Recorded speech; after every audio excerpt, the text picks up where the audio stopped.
cut all your leadership training. Just keep what I'm going to share with you in this video. You can stop throwing away your training dollars today. You and your leaders are probably tired of going to leadership training and not getting that much out of it. Yes, you might get a little bit of a laugh. You might take away a new idea or theory, but honestly, is anything really changing? These are feel-good moments and they're nice to have. But if you're like me, don't have unlimited hours in the day to disrupt your busy schedule and go to a training and really at the end of the day, not have much to show for it. Research from the Association for Talent Development demonstrates how bad this problem really is. Organizations are developing their talent by investing in leadership training, yet only 35% of organizations have a formalized succession plan that they believe in. In other words, they're developing leaders through leadership training, but only 35% have leaders as a bench prepared to take the next level role in their organization. This is a huge disconnect. So cut all your leadership training and prioritize these 5 right here, right now, today. Number 1 is vision. Many leaders start trying to lead without having a leadership vision that they're leading their teams to. They don't take the time to do this, and it has a huge impact throughout the organization. In fact, organizations rarely start with this. They start with other modules, but if a leader doesn't have a vision, where are they leading their team to in the first place? Organizations, your company, it may have a vision, but how do your leaders tie what the teams are doing into that? What's their vision in the first place? And make that connection. This accelerates their results. It's amazing to me when we come into organizations and we help them define their leadership vision. It's incredible how light bulbs go off left and right. They see that when they declare the vision and communicate it effectively to their team, it brings alignment, it brings cohesiveness, it reduces the complaints, increases employee engagement, and it reduces employee turnover. Start with this module and you won't regret it. Number 2 is a training for giving feedback and coaching.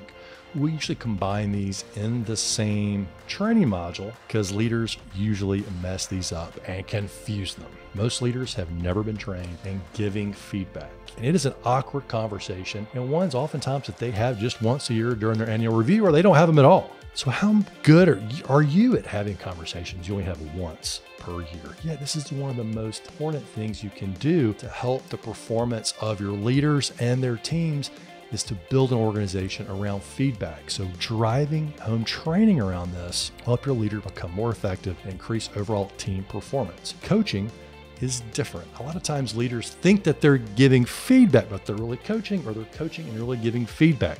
Feedback is more based on reflection and telling and instructing, where coaching is more about asking questions and helping your team develop in that way. Both are developmental mechanisms, but the actions of doing them are very different. You can get miles of improvement from your leaders by just addressing this leadership trait. Number 3 is time management. Many leaders are still managing their time like they did before they were leading a team in the first place. They're relying on old organizational methods, and this is creating chaos and confusion in their workday and a lot of stress for them and their employees. You want to see immediate improvement in your leaders and something that can really ignite their performance and grow their capacity for taking on more tasks and responsibility. Give them a method to organize and structure their workday that's powerful from the leadership perspective. Number 4 is communication.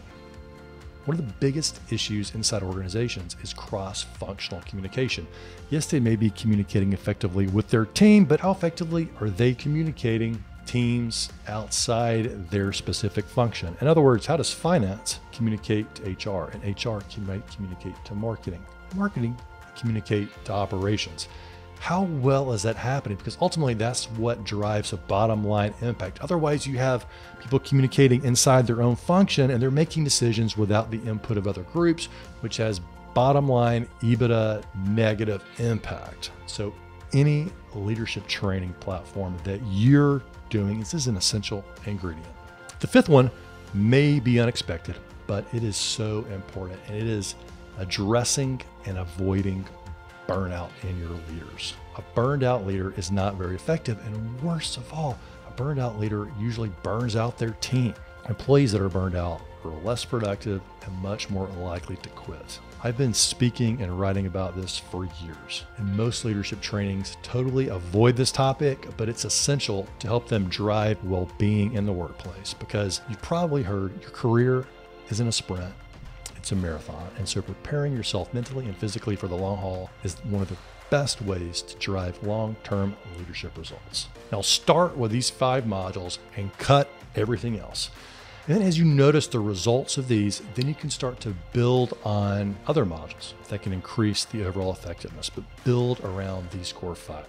Taking this clean sheet approach may be the essential ingredient that you need to increase the performance of your leaders and increase their success. Now, if you'd like to deep dive a little bit more in how these models can be effective for your organization, and also the best methods to implement them and train your leaders on them, all you need to do is schedule a 15-minute consultation with me below this video. We'll jump on for 15 minutes. I'll share a little bit more, and we'll discuss your leadership outline and your program and the next step to improve it.